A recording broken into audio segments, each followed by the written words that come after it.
বাংলাদেশ কি কোনো পারমাণবিক বোমা তৈরি করতে পারবে?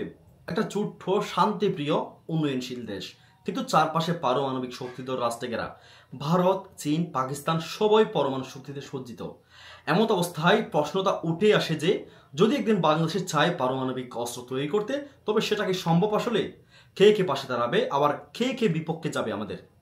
আর আর যদি সত্যি বাংলাদেশ পারমাণবিক বোমা তৈরি করতে পারে, তাহলে দেশের নিরাপত্তা, কূটনীতি, অর্থনীতি এবং ভবিষ্যৎ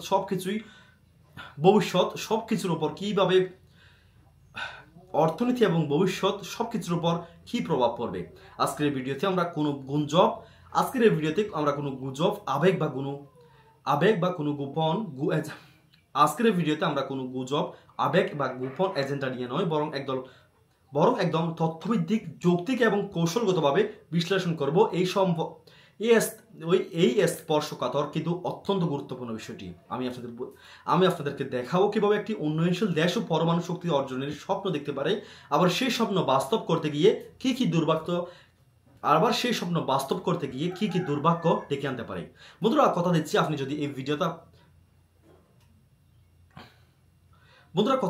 যদি এই ভিডিওটা পুরোটা দেখেন, তাহলে বাংলাদেশের ভৌগোলিক অবস্থান, নিরাপত্তা চ্যালেঞ্জ, আন্তর্জাতিক কূটনীতি, এমনকি বিশ্বের শক্তির ভারসাম্য নিয়েও নতুনভাবে ভাবতে বাধ্য হবেন। তাই চলুন চোখ রাখি বাস্তবতায়, চিন্তা করি ভবিষ্যতের দিকে। শুরু করছি আমাদের আজকের আলোচনা, বাংলাদেশ এবং পারমাণবিক বোমা, বাস্তবতা এবং বিপদের গন্ধ। প্রথমে আসি পারমাণবিক বোমা কি এবং কেন এটি তৈরি করতে হয়। পারমাণবিক বোমা হলো এমন এক ধরনের ধ্বংসাত্মক অস্ত্র যা নিউক্লিয়ার ফিশন বা ফিউশন সংযুক্তি এর মাধ্যমে তৈরি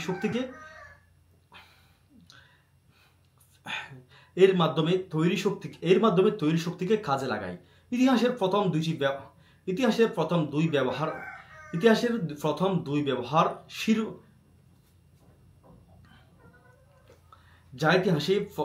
যা ইতিহাসে মাত্র দুইবার ব্যবহার করা হয়, হিরোশিমা এবং নাগাসাকিতে 1945 সালে, যার কারণে লক্ষ লক্ষ মানুষ মারা গিয়েছিল। এবং পারমাণবিক অস্ত্র তৈরি করে দেশগুলো সাধারণত নিরাপত্তা নিশ্চিত করে, পাওয়ার ব্যালেন্স তৈরি করে এবং প্রতিরোধ শক্তি বাড়ায়। বাংলাদেশে পারমাণবিক বোমা তৈরি করতে পারবে কি? নাম্বার 1 আসি কেরিয়ার। বাংলাদেশে ইতিমধ্যে রূপপুর পারমাণবিক বিদ্যুৎ কেন্দ্র নির্মাণ করছে, রাশিয়ার সহায়তায় এটি তৈরি করছে এবং এটি বেসরকারি প্রকল্প। তবে পারমাণবিক জ্ঞান অর্জনের দিক থেকে এটি একটি গুরুত্বপূর্ণ ধাপ। বাংলাদেশে এখনো প্লুটোনিয়াম বা উচ্চমাত্রার ইউরেনিয়াম সমৃদ্ধ করার কারিগর নেই।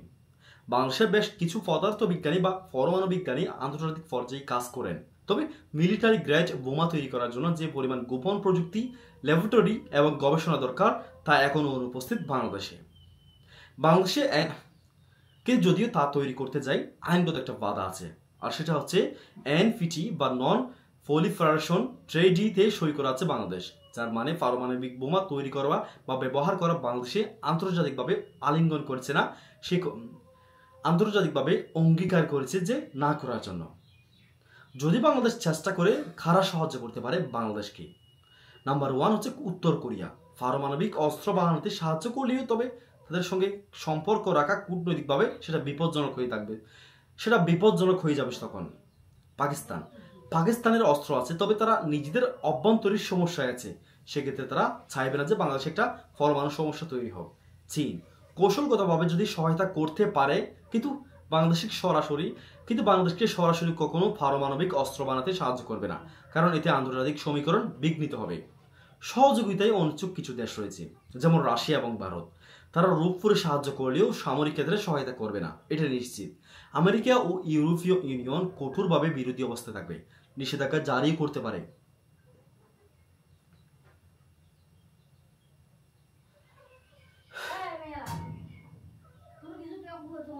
আর যদি সেটাও উপেক্ষা করে বাংলাদেশ বোমা তৈরি করে ফেলে, তখন পারমাণবিক বোমা বানালে কি কি সমস্যা তৈরি হতে পারে? প্রথমে হচ্ছে আন্তর্জাতিক নিষেধাজ্ঞা।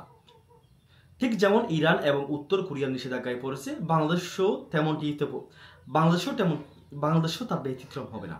মার্কিন যুক্তরাষ্ট্র, জাতিসংঘ এবং বিশ্বব্যাংক, IMF সব ধরনের জায়গা থেকে চাপ আসতে পারে। অর্থনৈতিক এবং বিপর্যয়।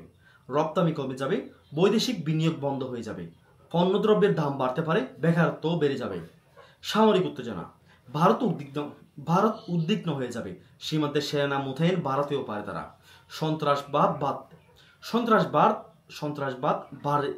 সন্ত্রাসবাদ বেড়ে যেতে পারে, কেননা পারমাণবিক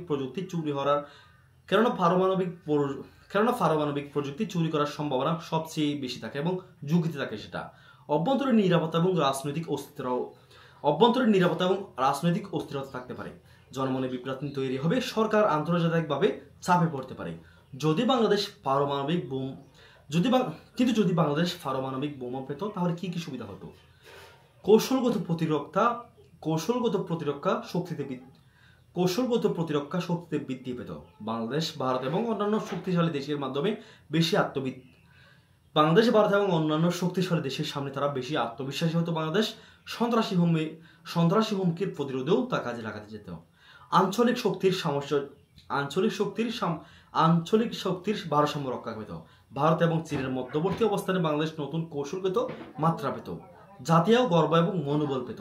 বিজ্ঞান, প্রযুক্তি এবং আত্মনির্ভরশীল সৈনিক তৈরি হতো এবং কিন্তু এই সুবিধাগুলো আসতে হলে অনেক বড় রাজনৈতিক এবং অর্থনৈতিক মূল্য দিতে হতো বাংলাদেশকে। কেন বাংলাদেশে পারমাণবিক বোমা বানাবে? কেন বাংলাদেশ পারমাণবিক বোমা বানাবে না বা বানানো উচিত নয়? বাংলাদেশের পররাষ্ট্রনীতি সবার সঙ্গে বন্ধুত্ব, কারোর সঙ্গে বৈরতা নয়। মানবিক উন্নয়ন, দারিদ্র্য দূরীকরণ, জলবায়ু সমস্যা, এগুলো হচ্ছে বাংলাদেশের সবচেয়ে বড় চ্যালেঞ্জ এবং প্রধান চ্যালেঞ্জগুলো হচ্ছে এগুলো। পারমাণবিক বোমার পেছনে অর্থ ব্যয় করলে দেশের অগ্রগতি থেমে যাবে। ধর্মীয় এবং সামাজিকভাবে মানুষও সহিংসতা চায় না। তবে শেষ কথা একটাই বলতে চাই বন্ধুরা, পারমাণবিক বোমা বানানো শুধু বিজ্ঞান বা শক্তির ব্যাপার নয়, এটা এক ধরনের নৈতিক, কৌশলগত এবং আন্তর্জাতিক কূটনৈতিক সিদ্ধান্ত। বাংলাদেশ একটি শান্তিপ্রিয় দেশ, উন্নয়নের পথে চলমান। আমরা চাই না এমন কোনো সিদ্ধান্ত আসুক যা আমাদের দেশের ভবিষ্যৎ ঝুঁকিতে ফেলতে পারে। তবে হ্যাঁ, জাতীয় নিরাপত্তা নিয়ে ভাবা উচিত। সেটার জন্য বুদ্ধিমত্তা, কূটনৈতিক জোট এবং আঞ্চলিক শক্তি ব্যবহার করাটাই শ্রেয়। আপনারা কি মনে করেন পারমাণবিক শক্তি থাকা উচিত কিনা? নিচে কমেন্টে জানাতে পারেন আপনার মূল্যবান মন্তব্য। দেখা হবে পরবর্তী কোনো ভিডিওতে। সে পর্যন্ত ভালো থাকবেন। আল্লাহ হাফেজ।